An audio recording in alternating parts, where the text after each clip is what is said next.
Milky。今日咧我就想同大家一路化妝一路傾偈。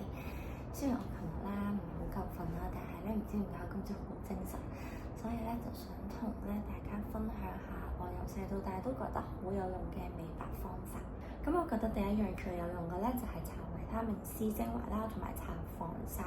咁因為咧維他命 C 佢可以有抗氧化嘅功能啦，咁佢朝頭早搽就會比較好嘅，咁佢就可以幫我哋阻擋到一日嘅紫外線。有一次我喺香港嘅機場撞到一個應該係菲律賓籍嘅空姐啦，我目測佢嘅年齡應該似係30幾歲至到40歲，不過佢成個人望落咧就好有氣質嘅。咁我哋嗰陣咧就坐咗喺麥當勞啦，咁可能我有一個人，佢有一個人，唔記得同我講起啲乜嘢，咁我哋就開始咗傾偈啦。咁佢介紹咗我一隻牌子叫我喺日本買嘅，就叫 Obagi。佢話咧，佢呢一隻維他命 C 嘅成分咧，同香港某一個牌子嘅精華係一樣嘅，咁但係喺日本買呢一隻 Obagi 就會平啲，咁所以佢就強烈建議我喺日本就買呢一隻維他命 C 精華。佢話佢用緊嘅濃度就係 C20，我冇記錯係 C20。咁我嗰陣咧唔係好記得我買咗，總之都係低濃度嘅，但我唔記得我係買咗 C5定係 C10啦。但係我嗰排嘅皮膚真係開始變白啦，同埋有乾澤，都幾明顯嘅。咁而家都有 keep 住用唔同牌子嘅維他命 C 啦，就唔係好中意 keep 住用同一隻牌子嘅護膚品嘅，因為我覺得要成日換個皮膚好似先至會有改變。好多人咧都應該覺得我係天生好白嗰種女仔啦，但係其實我唔係嘅。我對比起我媽咪啦，同埋我家姐咧，我係屬於偏黃嗰種膚色嘅。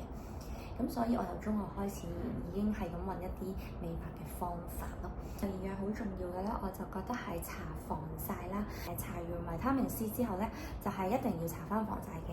如果唔係咧，佢咧就會有更加黑嘅可能。唔使我講啦，個個都知道一定要搽防曬㗎啦。我諗係基本嘅保護咯，因為陽光真係好傷害皮膚㗎。咁咧食咧我都覺得係好重要嘅，因為唔可以淨係靠搽啦。咁所以咧，我每一日咧都會飲一杯檸檬水啦。咁如果我嗰排有買到奇異果嘅話，我就會食埋奇異果咯。我係都會盡量去吸取食嘅維他命 C，但我就冇食 supplement 咯。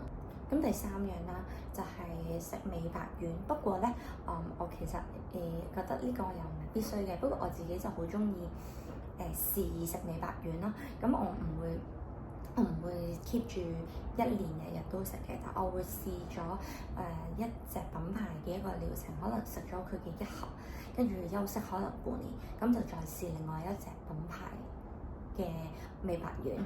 咁我覺得長期食好似對個身體有負擔，但我又想試下食睇下嗰排會唔會皮膚變得更加白。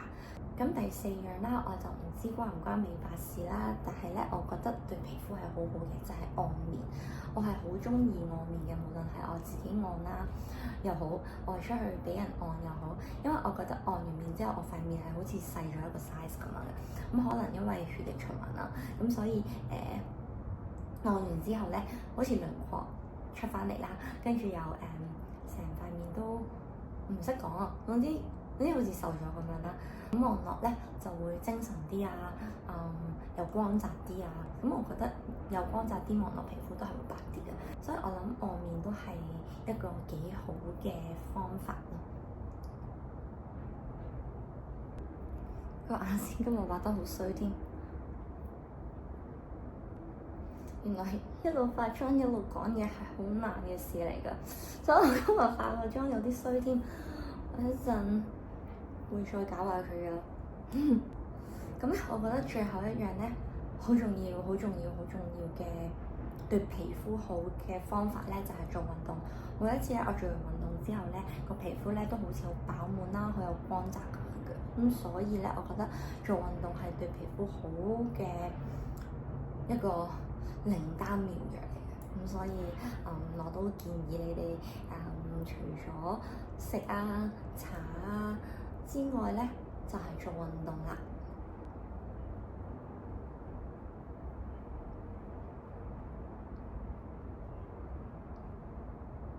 好啦，咁今日嘅分享咧就係咁多啦。如果你哋中意我嘅分享，中意我呢一條片嘅話咧，就 like 啦，同埋可以 subscribe 我啦。咁另外咧可以 follow 埋我 IG 嘅。咁下次見啦。好啦，下次見，拜拜。